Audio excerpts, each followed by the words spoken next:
Jika saya hidup di zaman itu, mungkin saya juga akan menyalibkan Yesus. Karena saya tidak percaya dengan kebaikan dia. Kan begitu. Berarti latar belakangnya karena sirik. Tetapi setelah semua itu dinubuatkan dan terjadi, dan pada hari yang ketiga, Yesus bangkit dan naik ke surga, saya manusia sekarang menyesal. Kenapa orang dulu nggak percaya? Kan gitu. Lah, justru akibat tidak percaya, Anda selamat. Salam satu Tuhan.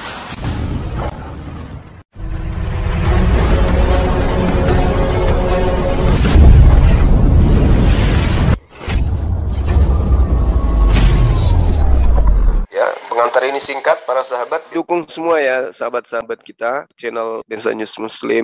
Di like, di subscribe, di share sebanyak mungkin untuk supaya mencegah sahabat-sahabat kita di luar sana tidak terpengaruh terhadap pemurtadan. Semoga Allah memberikan selalu sikap istiqamah.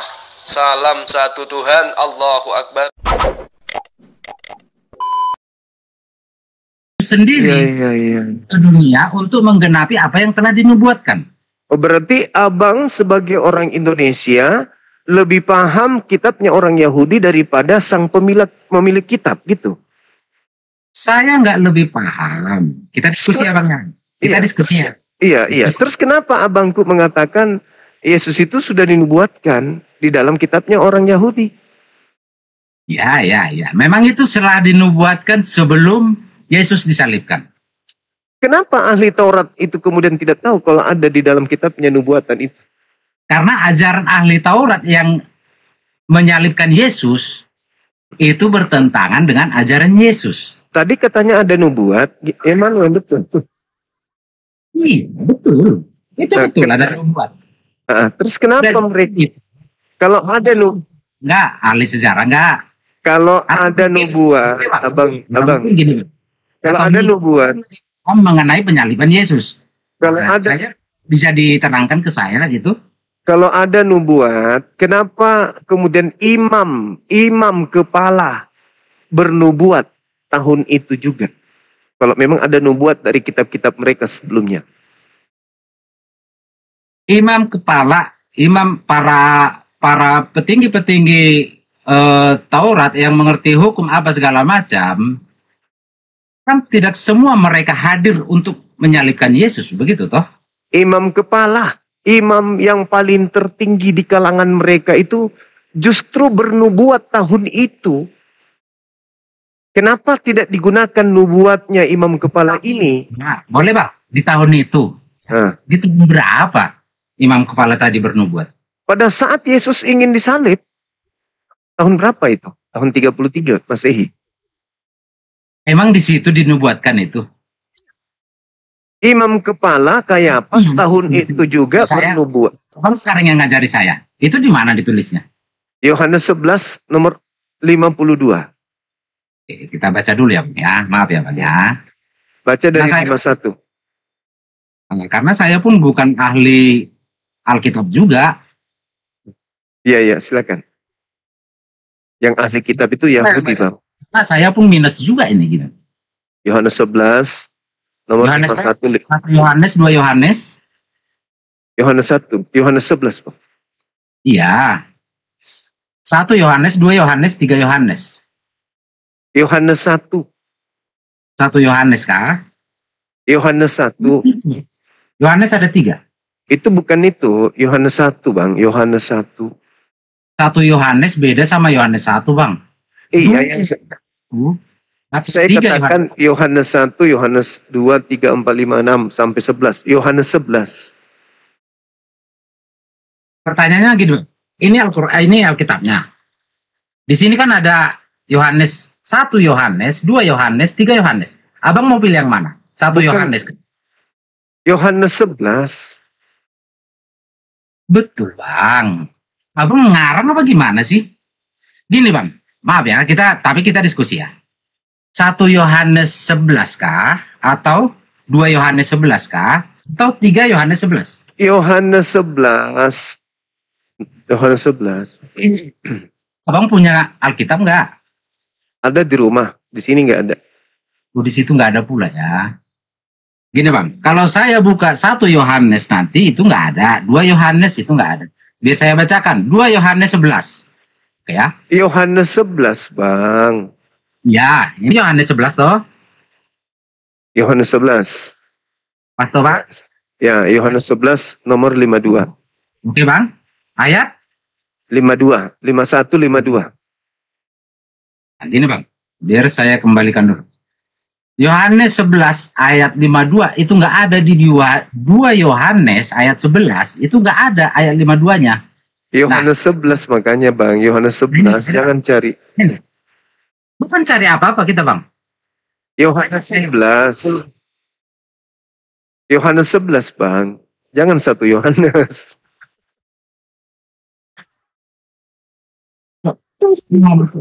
Ini Alkitab Bang. Kitab ini. Yohanes 11. Yang Abang yang mau mana? 1 Yohanes, 2 Yohanes, atau 3 Yohanes? Yohanes 11. Jangan-jangan abang ngarang. Masa orang generasi. Itu ketawa abang ngolok apa gimana? Menghibur loh, menghibur. Iya ada. Iya kan? Abang ngolok apa? Enggak, menghibur, menghibur.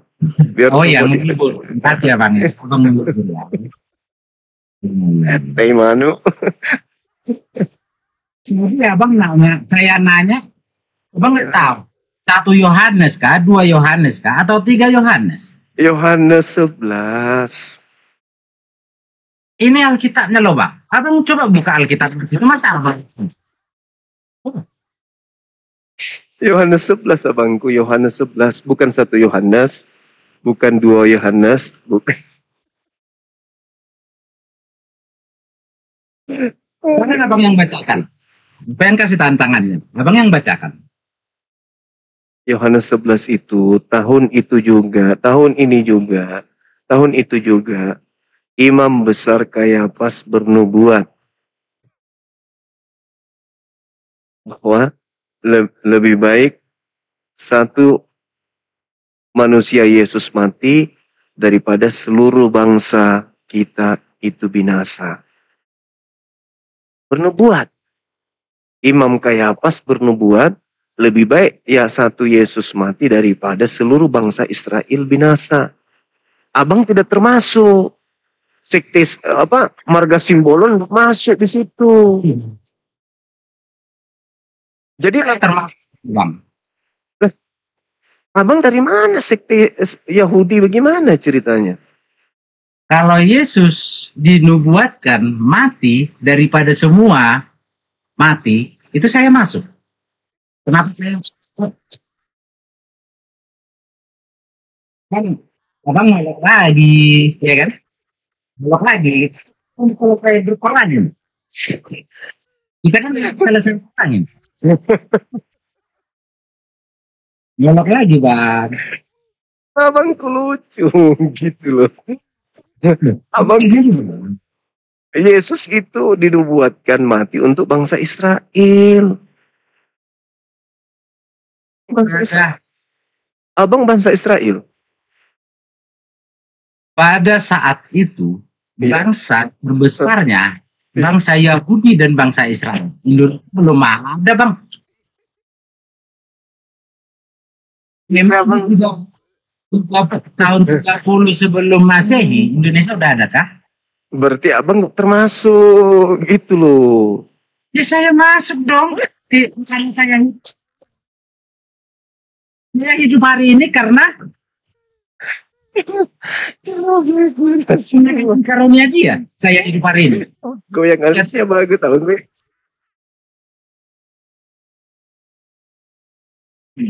Ya gini katanya tadi mau diskusi.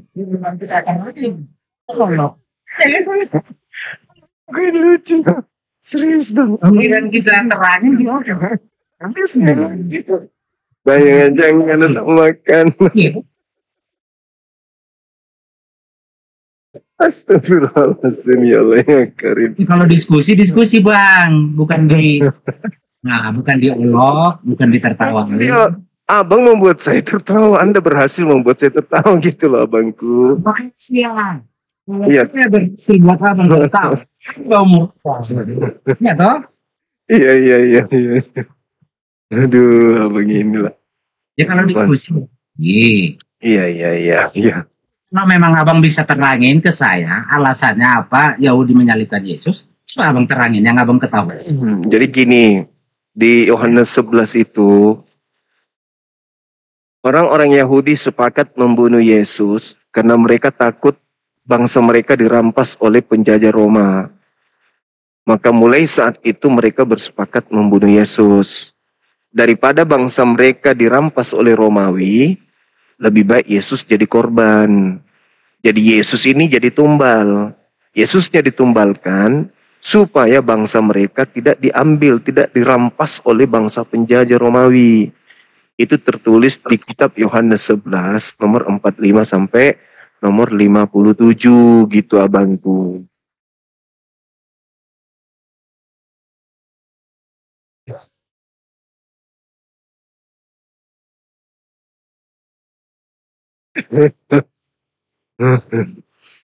Aduh. Ya, ini ada yang mengetik di bawah nama abang itu dibuat lucu dibuat. Aduh. Iya. Masya Allah. Tapi di samping tulisan abang itu, saudara Perdi. di samping tulisan abang ngolok itu. Iya. Oh, ya. Abang ngolok itu. Kenapa? Jadi diskusinya nggak clear gitu, diskusinya nggak clear. Clear bang, clear. Yesus ingin disalib karena bangsa Israel pada saat itu. Yesus nggak ingin disalib bang. Enggak, maksudku orang-orang Israel ingin menyalib Yesus itu dikarenakan mereka takut terhadap bangsa Roma. Bukan karena dosa waris, bukan karena Kristen, bukan karena juru selamat, bukan untuk menghapus dosa, bukan untuk mengajarkan doktrin Trinitas dan seterusnya. Itu kan enggak. Ya ini bukan menurut saya bang, menurut Bible. Kenapa yang bilang? Iya, tapi saya kan berdasarkan terhadap Yohanes 11. Barusan apa yang bilang? Yohanes 11. Yohanes 11 ayat 45 sampai 57. Udah ketemu rupanya bang. Ya kalau dicari apa yang nggak ketemu? Oh ya syukur alhamdulillah. Silakan abangku baca. Saya dengarkan.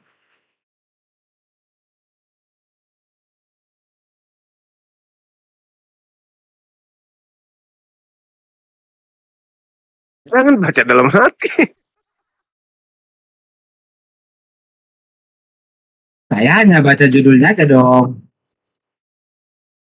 Untuk membunuh Yesus. Iya, silakan. Ya, toh? Silakan. Judulnya persepakatan untuk membunuh Yesus. Ya, itu bagus. Untuk membunuh Yesus itu siapa? Perikopnya bagus. Ya, silakan dibaca, Bang. Iya kan? Jadi kita kalau baca kitab itu setengah-setengah atau dipotong-potong, itu jadi konteksnya beda, Bang. Ya, silakan Anda baca satu perikop, silakan. Dari Bang tadi udah terangin. Abang kan udah potong-potong, udah terangin sepotong-sepotong. Abang baca. Yang ketahui. Abang baca, silakan. Silakan. Ini kan persepakatan untuk membunuh Yesus. Sekarang yang bersepakat untuk membunuh Yesus itu siapa? Ya, itu katanya dibaca. Alhamdulillah kita sudah ketemu datanya, silakan. Iya, abang kan nggak cari. Yang bersepakat untuk membunuh Yesus itu kan orang Yahudi. Ya, udah silakan dibaca. Ya. Jadi, ya apa yang melatar belakangi orang Yahudi ingin membunuh Yesus tertuang di situ? Ya itulah. Makanya orang itu takut karena ajaran yang diajarkan oleh Yesus, ajaran kebenaran yang diajarkan oleh Yesus mengganggu mereka yang tidak melakukan kebenaran. Ya toh? Terus mereka takut dosa waris. Mereka kasih contoh gini. Mereka kita kasih contoh gini. Kalau seseorang mendoktrin kawan-kawanku untuk melakukan kejahatan, ya pasti saya akan marahi dia dong, ingatin dia dong. Masa kau ajak kawanku untuk kejahatan? Ya enggak lah, kan gitu. Ya otomatis paling enggak saya akan singkirkan dia, kan gitu. Iya. Terus mereka membunuh Yesus ini karena takut dosa waris atau karena takut bangsa Romawi? Kalau yang menurut apanya, mereka membunuh Yesus, tadi kan udah saya katakan, karena ajaran yang mereka tahu dan ajaran yang diajarkan Yesus berseberangan dengan pengetahuan mereka. Iya, mereka takut bangsa mereka. Mereka takut kepada bangsa Romawi atau takut kepada dosa waris? Kok jadi konteksnya ke situ? Ya kan memang itu. Persepakatan pembunuhan terhadap Yesus itu latar belakangnya karena apa? Takut dosa waris atau takut bangsa Romawi? Harus tegas. Makanya baca dalilnya.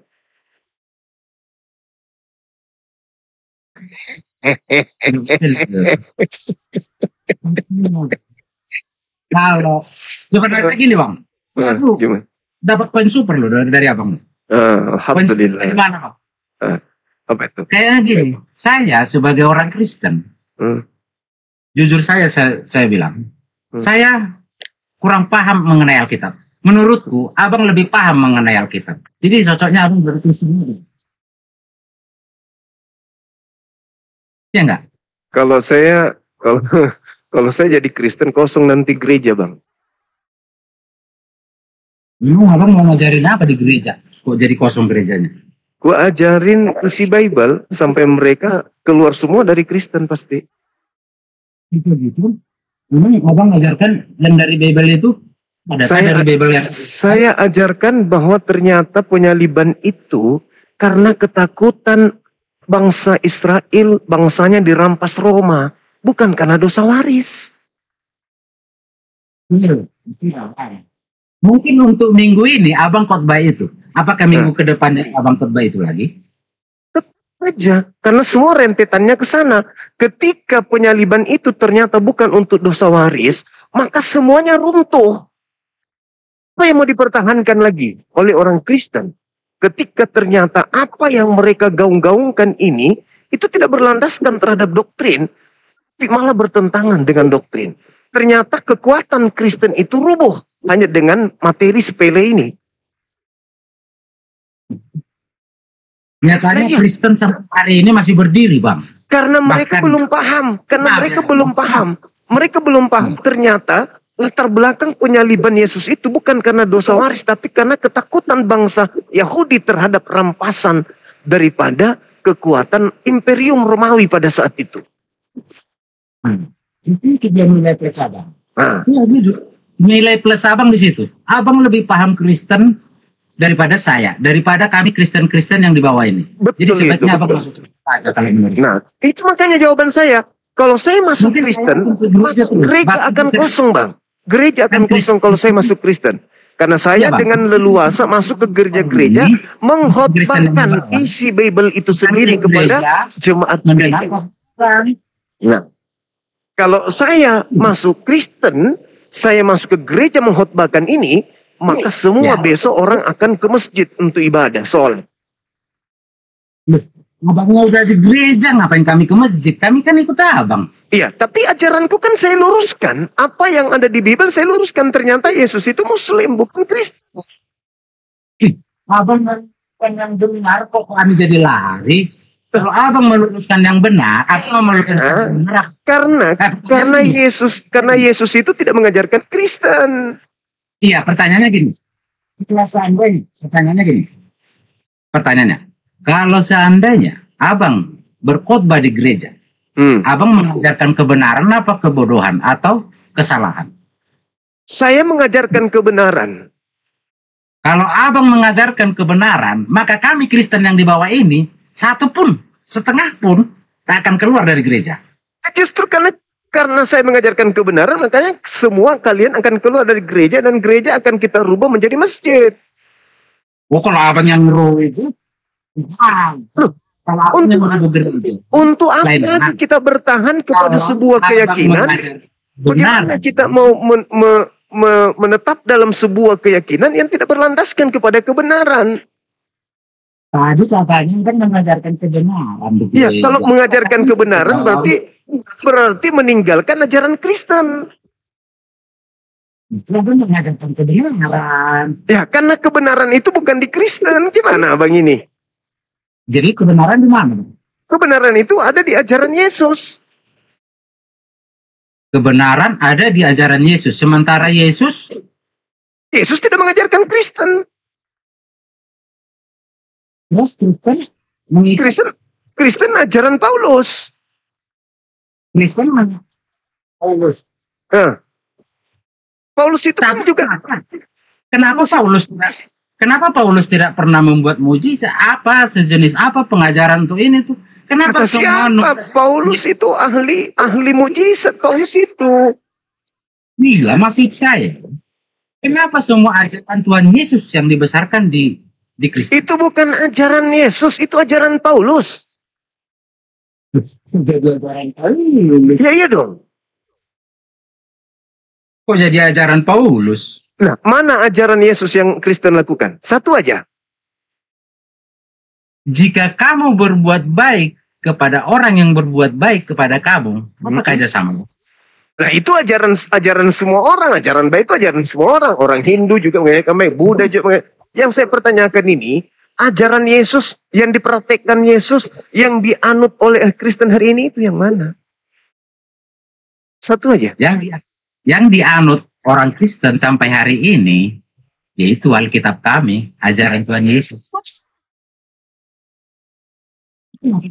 Yang abang anut sampai hari ini, dan abang percayai sampai hari ini, itu kan Al-Quran abang. Al-Quran saya dari Nabi saya. Ya, Husu Al-Quran min arba'ah. Terimalah Al-Quran itu kata Nabiku. Nah, sekarang ada nggak Yesus mengatakan terimalah Lukas, terimalah kitab Lukas, terimalah kitab Roma, kitab Galatia. Ada nggak Yesus mengatakan itu? Yesus tidak mengatakan itu. Tapi Yesus memesankan berbuat baik. Nah, kalau berbuat baik ada 10 titah.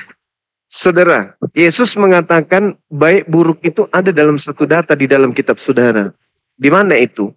Di Matius 5 nomor 19. Barang siapa yang meniadakan hukum Taurat meskipun yang paling terkecil, lalu mengajarkan kepada orang lain, entah itu anaknya, istrinya, keluarganya, maka dia akan menempati tempat terhina di dalam kerajaan langit. Itu kata Yesus. Sebaliknya, barang siapa yang tidak meniadakan hukum Taurat, meskipun yang paling terkecil, dan mengajarkan kepada orang lain untuk tidak menghilangkan hukum Taurat, maka dia akan menempati tempat tertinggi di dalam kerajaan langit. Tapi kata Paulus, kalau kamu masih mengharapkan ada kebenaran di dalam hukum Taurat, maka sia-sialah imanmu. Maka kamu lepas dari kasih karunia. Mana yang betul? Yesus atau Paulus? Memang super, abang. Iya betul, bang. Kasih jempol. Tanya gitu, bang. Abang super. Abang terlalu menguasai kekristenan kami. Jadi sebaiknya abang masuk Kristen aja, kamu menurut. Kalau saya masuk Kristen, gereja kosong. Tadi abang mau mengajarkan kebaikan. Ya kalau abang mengajarkan kebaikan, kami nggak bakal pergi. Kalau saya mengajarkan kebaikan, maka gereja kosong karena orang semuanya akan menuju kepada kebaikan. Atau karena abang nggak mengajarkan kebaikan, makanya kami pergi gitu. Dan sekarang kalau saya mengajarkan kebaikan, contoh nih abang ya. Yohanes 17 nomor 3. Hidup kekal itu, Yesus berkata, hidup kekal itu adalah mereka mengenal Yesus Kristus yang engkau utus. Pertanyaan saya, sebagai Kristen kepada saudara Kristen, menurut Yesus hidup kekal itu diperoleh dengan mengenal Yesus sebagai utusan Tuhan atau sebagai Tuhan? Untuk memperoleh hidup yang kekal, kita harus bukan mengenal. Nah itu kata Yesus. Bukan mengenal. Nah inilah inilah melakukan yang saya katakan. Yang diperbuat dia. Inilah yang saya katakan, kalau saya kemudian masuk Kristen, maka Kristen itu akan kosong, gereja akan kosong. Abang bikin narasi sendiri kalau gitu. Hidup masuk mungkin kalau hari Minggu abang masuk Kristen, itu gereja semakin padat. Hidup kekal itu adalah mereka mengenal Engkau satu-satunya Tuhan yang benar. Ada berapa Tuhan yang harus dikenal menurut Yesus untuk memperoleh hidup yang kekal? Untuk memperoleh hidup yang kekal. Mengenal Tuhan. Nah, 3 sementara Yesus ajarkan 1. Dalam 3 dalam 1. Nah, itu enggak Yesus ajarkan, itu ajaran gereja. Hidup kekal itu adalah mereka mengenal Engkau satu-satunya Tuhan. Satu-satunya. Berarti bukan 2, bukan 3. Tuhan mengajarkan itu. Kok enggak ngajarkan sih? Yohanes 17 nomor 3. Hidup kekal itu adalah mereka mengenal Engkau satu-satunya Tuhan. Jika engkau ingin sampai kepada Allah, engkau harus akulah jalan. Kan jalan. Ya, Yesus jalan bukan tujuan kan? Satu-satunya jalan menuju Allah Yesus. Melalui dia. Nah, Yesus, sekarang Allah Yesus dari manusia. Dari mana lagi itu Yesus turun, Allah turun jadi manusia, itu dari mana ilmunya? Kok ilmunya dari mana? Berarti tadi abang udah paham semua. Tadi disumpah. Saya bertanya, saya katakan bahwa yang mengatakan Yesus itu turun dari manusia itu Paulus yang mengajarkan di Filipi 2 nomor 6, nomor 7, nomor 8. Bukan Yesus yang mengajarkan. Yesus nggak turun jadi manusia ya? Yesus turun ke bumi sebagai hamba Tuhan. Kata Yesus. Dia turun ke bumi sebagai anak manusia, hamba Tuhan. Itu kata Yesus. Tapi Paulus mengatakan Yesus turun ke bumi itu sebagai Tuhan yang menjelma menjadi manusia. Antara ajaran Yesus dan ajaran Paulus itu bertentangan.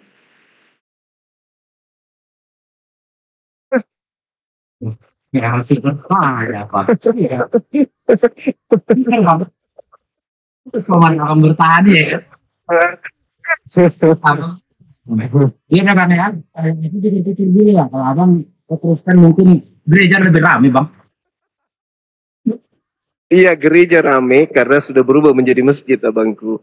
Orang datang, saya khotbah di sana, orang pada datang kemudian. Oke Bang ya.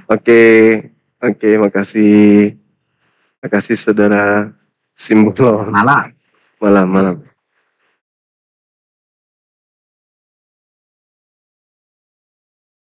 Tepuk tangan buat saudara kita Simbol.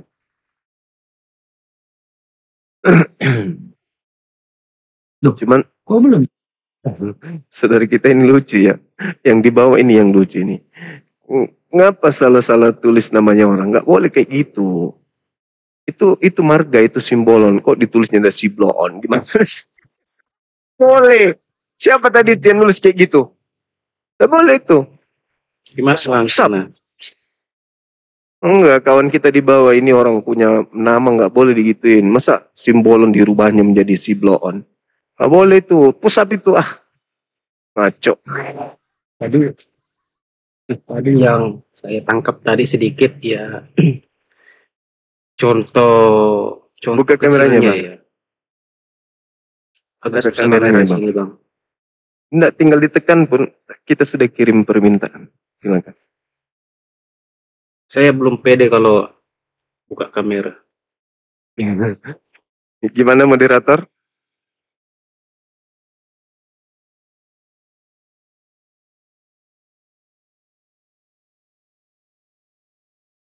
Karena mereka kemudian tidak beriman kepada Quran, maka saya bertanya, apa yang melatar belakangi kemudian orang Yahudi ingin membunuh Yesus, sang ahli kitab? Dan ternyata semua yang naik ke sini karena kebencian, bukan karena dosa waris. Jadi, apa yang mau dipertahankan kalau begitu? Lalu dari mana item-item dosa waris ini? Kalau ternyata sang pemilik kitab sendiri ahli kitab, imam kepala mahkamah agama, justru Tidak menemukan nubuatan itu. Nubuatan itu justru nggak ada. Yang ada mereka buat nubuatan tahun itu juga. Dan nubuatannya apa?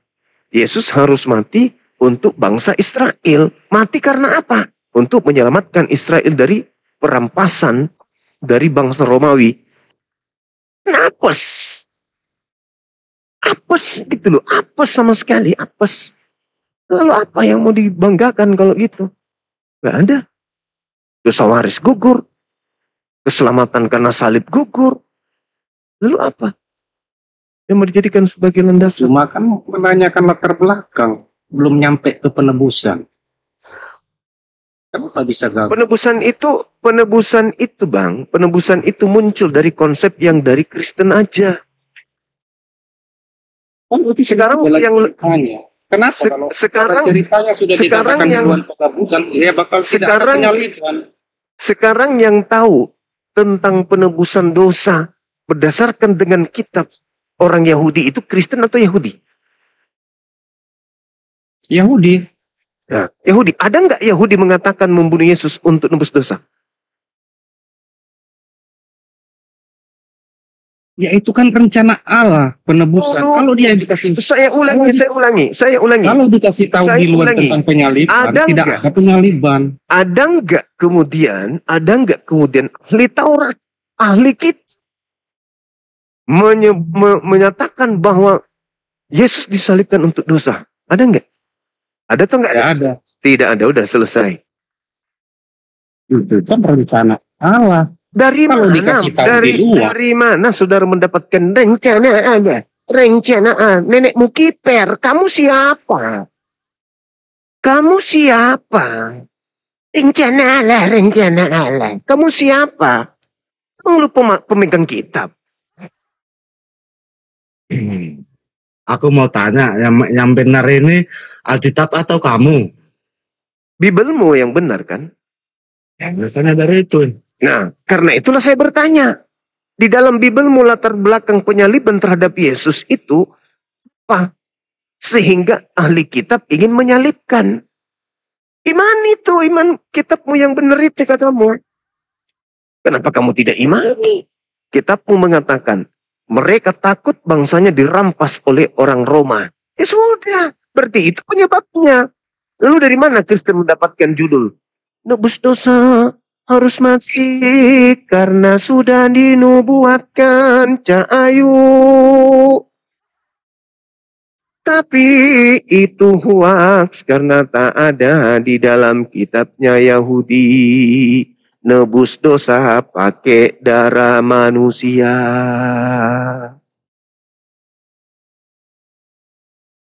Mana dalilnya? Mana orang Yahudi, ahli Taurat, imam kepala, mahkamah agama menyalib Yesus karena dosa mereka?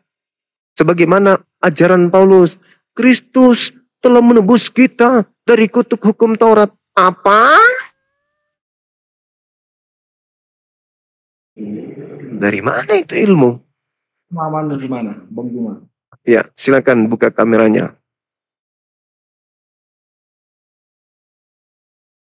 Buka kamera, Bang. Buka kameranya, Bang. Gak usah buka kamera. Lah, buka dong. Bisa ya. Buka kamera. Sorry teman-teman. Kram kakinya. Ayo. Buka. Silakan naik buka kamera teman-teman sekalian.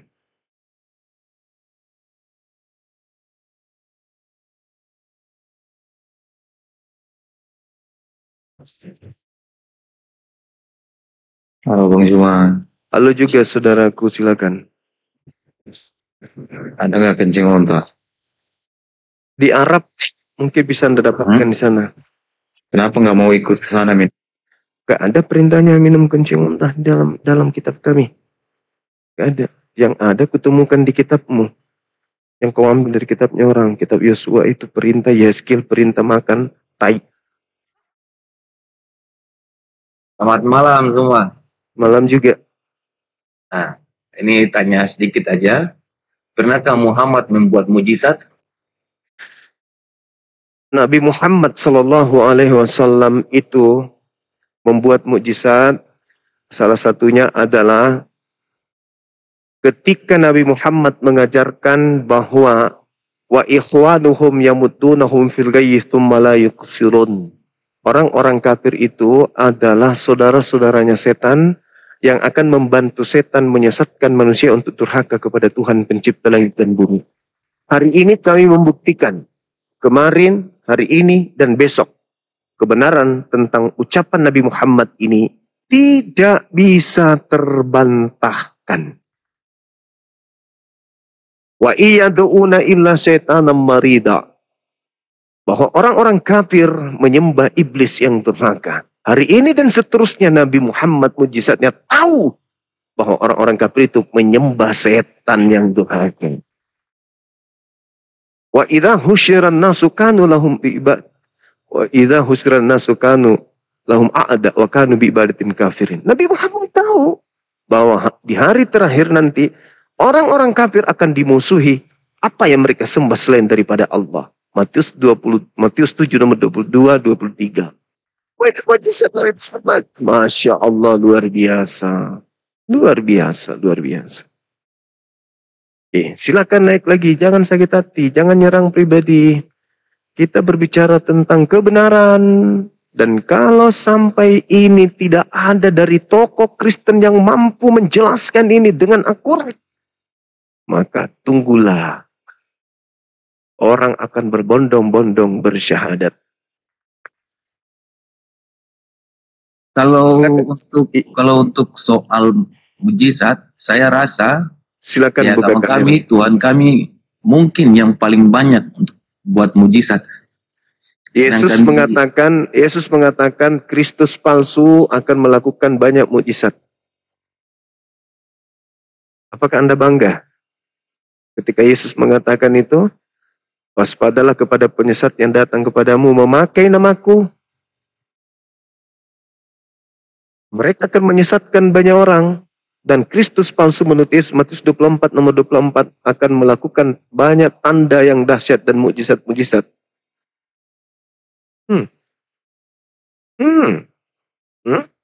Tanda-tanda penyesat adalah melakukan banyak mujizat.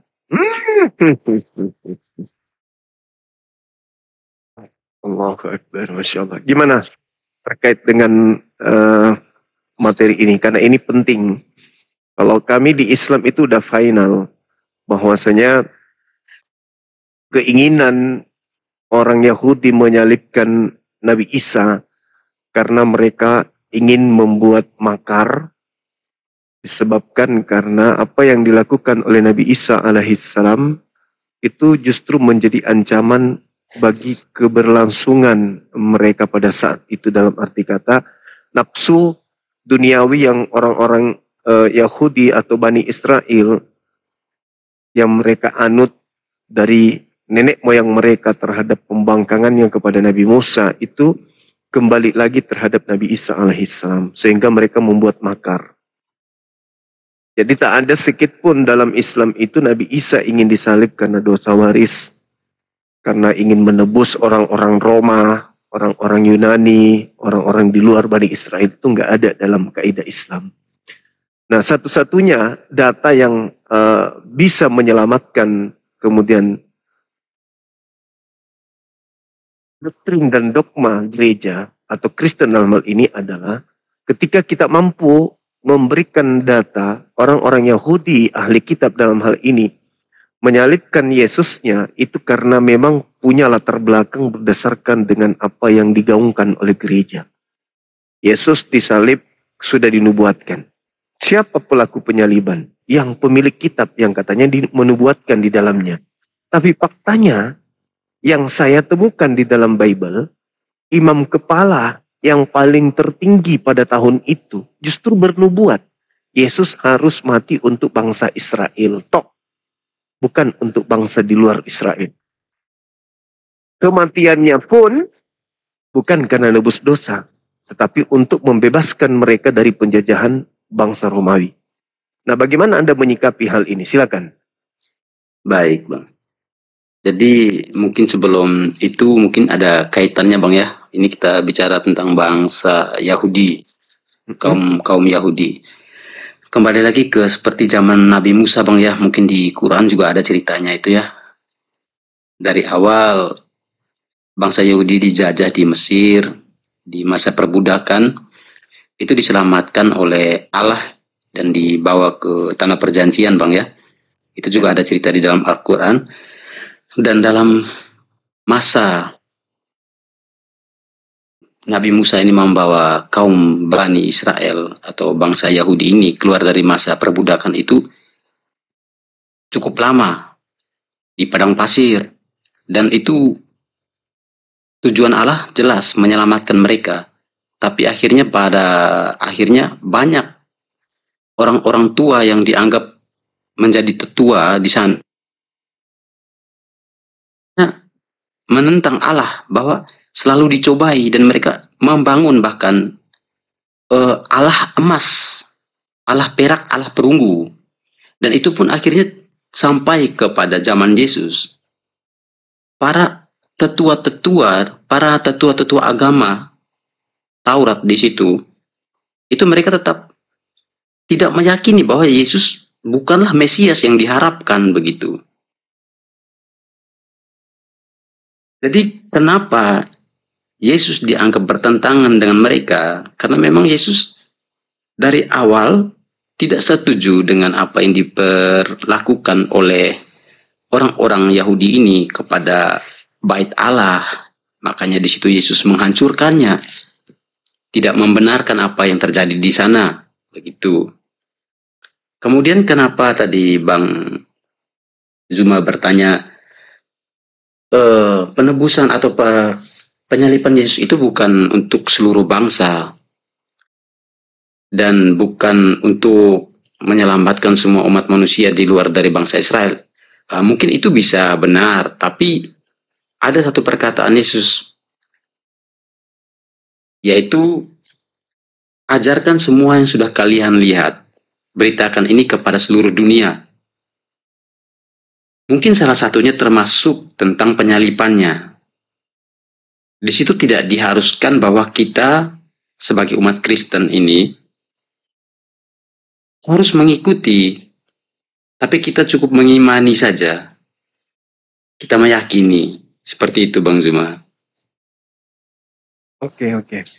Jadi saya tidak mendapatkan poin Bang dari latar belakang orang Yahudi ingin menyalib Yesus ini karena akan datangnya hari agama Kristen sebagai solusi kehidupan manusia untuk selamat. Sebenarnya saya berharap ada dari pihak Kristen yang menjelaskan ini latar belakangnya, hubungannya dengan akan hadirnya sebuah konsep agama yang disebut Kristen. Tapi ternyata itu terlalu jauh. Bahkan sekedar untuk mengambil satu poin dari rangkaian prosesi agama Kristen, yaitu menyalib karena dosa yang dibawa oleh Adam sampai kepada keturunannya, itu pun tak ada rangkaian itu.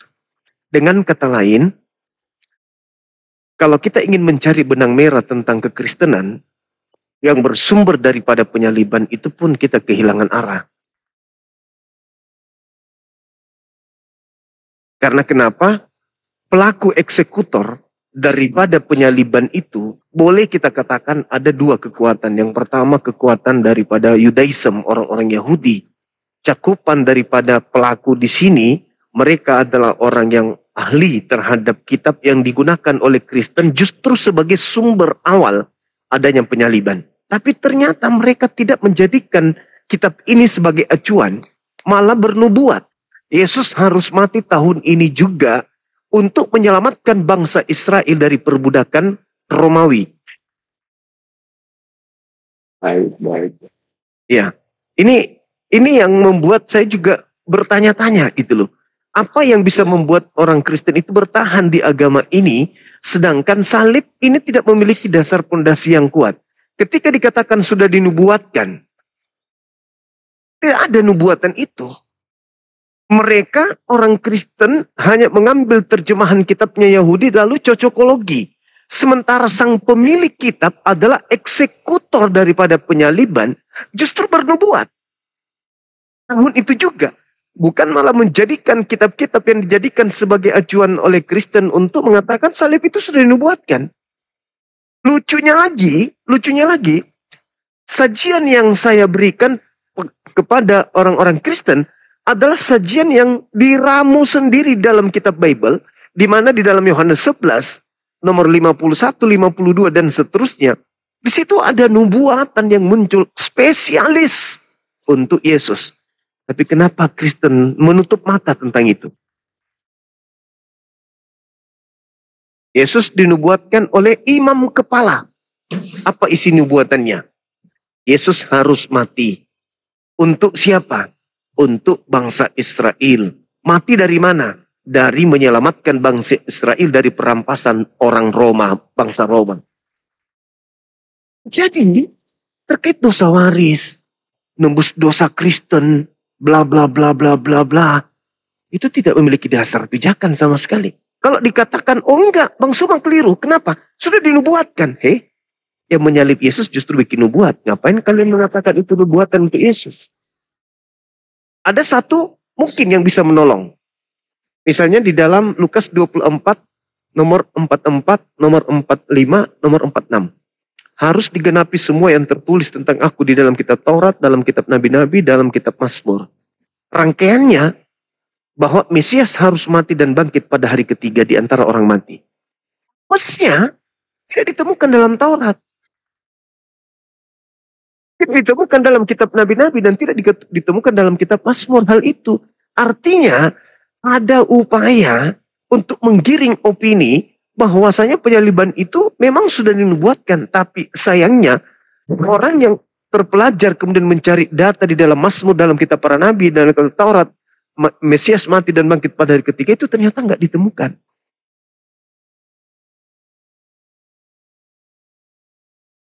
Jadi nyatalah bagi kami umat Islam ini, agama saudara Kristen ini tidak berlandaskan kepada ajaran nabi-nabi. Seperti itu, Bang. Karena untuk mengetahui kitab Tanak, untuk paham tentang kitab Taurat, untuk mengerti tentang kitab Yesaya, Yeremia, Samuel dan seterusnya, Pengkhotbah dan seterusnya, Hosea dan seterusnya, harus kita kembalikan kepada sang pemilik kitab. Bukan kepada kita yang hanya membaca terjemahan saja. Saya kira begitu, Bung. Silakan. Ya, baik. Ya, kurang lebih yang pengetahuan saya seperti itu sih, Bang Zuma. Ini mohon maaf jika jawaban saya tadi mungkin kurang begitu mengenai atau kurang begitu pas, Bang, ya. Soalnya ya saya bukan juga tipe, bukan tipe sih, Bang. Bukan termasuk orang yang terlalu mendalami seperti itu. Iya, oke. Jadi terima kasih, Bang, atas waktunya. Sama-sama, Bang. Sudah dinaikin juga. Sama-sama. Salam damai, Bang. Salam sejahtera. Sehat selalu, Bang, ya. Iya, sama-sama, Bang. Baik, selamat pagi, Bang. Ini sudah menjelang pagi. Baik, Bang. Baik. Oke, teman-teman sekalian, silakan. Masih ada lagi yang mau menjelaskan kepada kami tentang teori ya. Teori dari doktrin yang diajarkan kemudian oleh gereja. Kalau kita melihat nih ya, teman-teman sekalian. Saya kasih data nih, contoh. Misalnya di dalam Markus 2. Markus 2 nomor 5. Yesus mengajarkan apa? Yesusnya mengatakan bahwa bertobat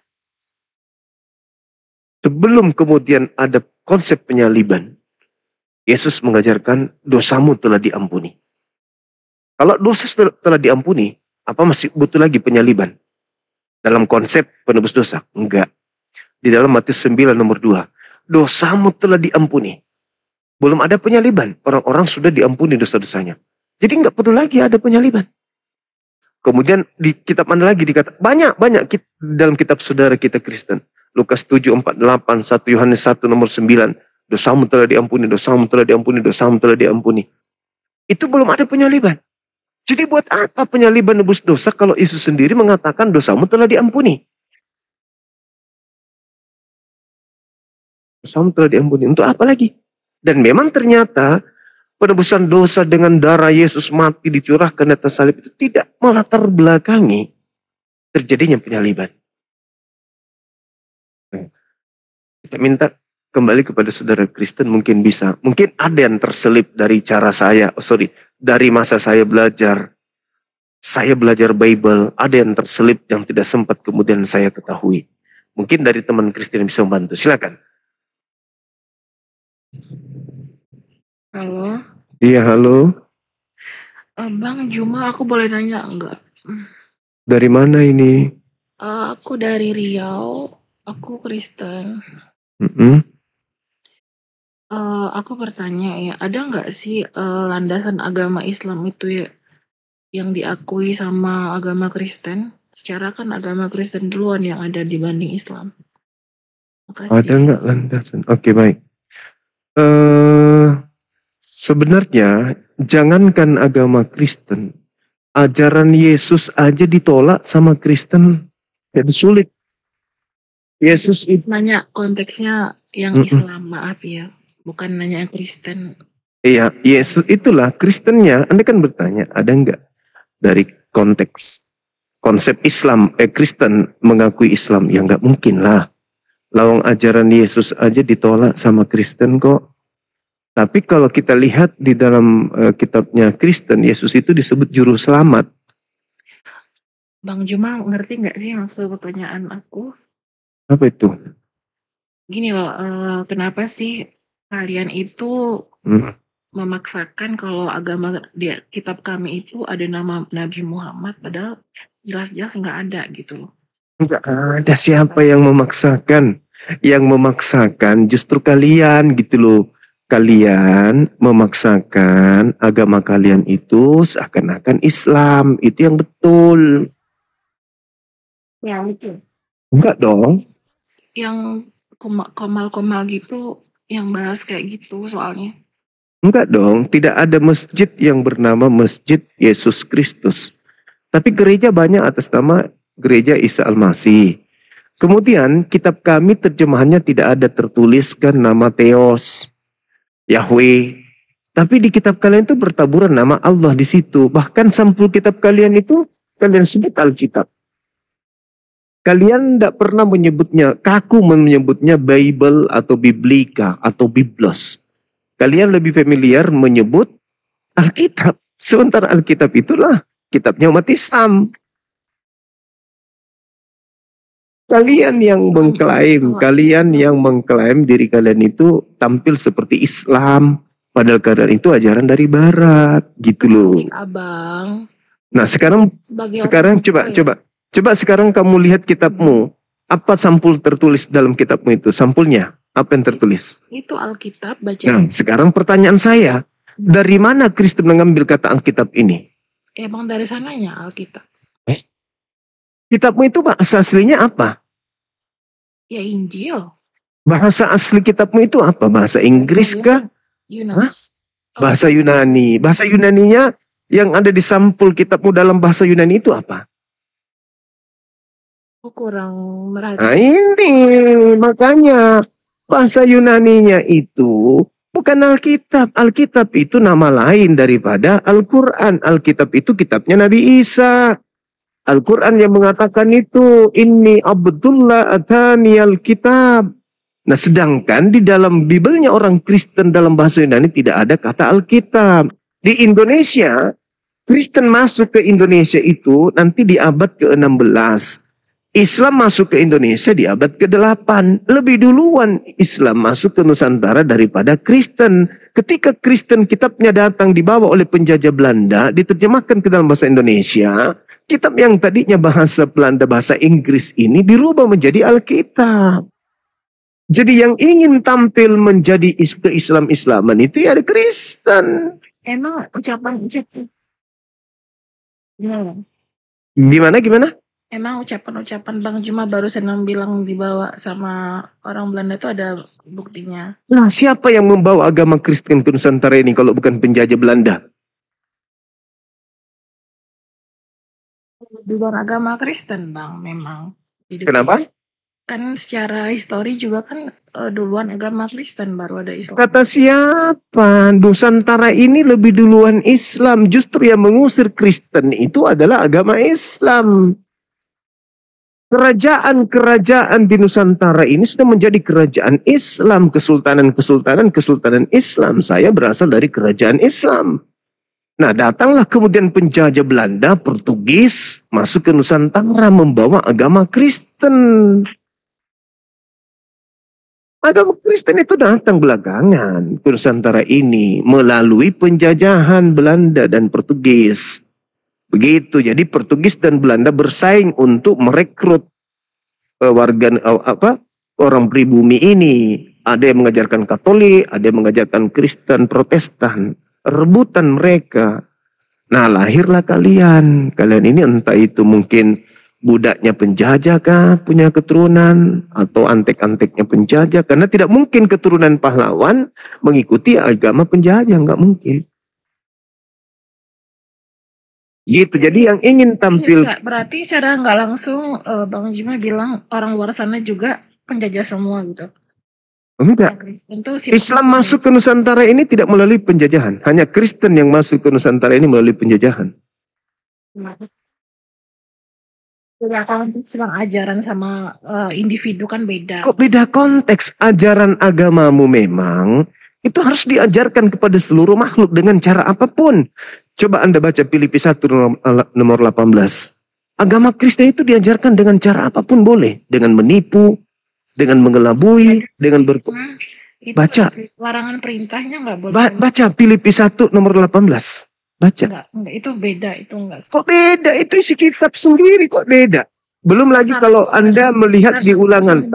Kalau Anda membaca ulangan 20, kalau Anda membaca, oh enggak dong, saya enggak membaca setengah-setengah. Tapi tidak mungkin saya sekali mengucapkan langsung segepok Bible itu keluar dari mulut saya. Ketika saya berbicara, maka isi kitab itu terurai seayat demi seayat. Tidak mungkin satu gepok langsung keluar dari mulut saya. Ketepak, itu nggak mungkin. Bilang aja kalau Anda nggak ngerti Bible. Belanda mempraktekkan ulangan 20. Nomor 10, nomor 11. Taruhlah saya memang nggak pintar, tapi nah makanya wajar Anda jadi Kristen. Bawah dia ilmu. Gitu. Wajar Anda menjadi Kristen kalau gitu. Ya wajar Anda masih Islam juga. Iya, karena saya paham Bible, makanya saya tetap Islam. Siapa yang mau jadi Kristen kalau sudah paham Bible? Tidak ada. Tidak ada orang yang mau bertahan di agama Anda kalau dia sudah paham kitab Anda. Kecuali mereka yang sudah terlanjur menikmati materi. Setiap bulan panen, tiap bulan panen. Paham Bible, tapi karena duniawi, faktor duniawi. Kalau mereka berhenti kemudian menjadi pengajar, dompetnya, uangnya dari mana? Sumber keuangan dari mana kalau tidak mengajarkan lagi itu? Mereka paham. Tapi yang mendengarkan ini, yang dipetolo-tolo ini, dong-dong si beleng-beleng ini, ya kayak Anda. Anda tidak ngerti isi kitab Anda sendiri, tapi ngotot. Menuduh Islam ke Kristen-Kristenan. Sorry, najis, tralala, tralili, najis. Na'udzubillah, summa na'udzubillah, kami mau tampil seperti agama kalian.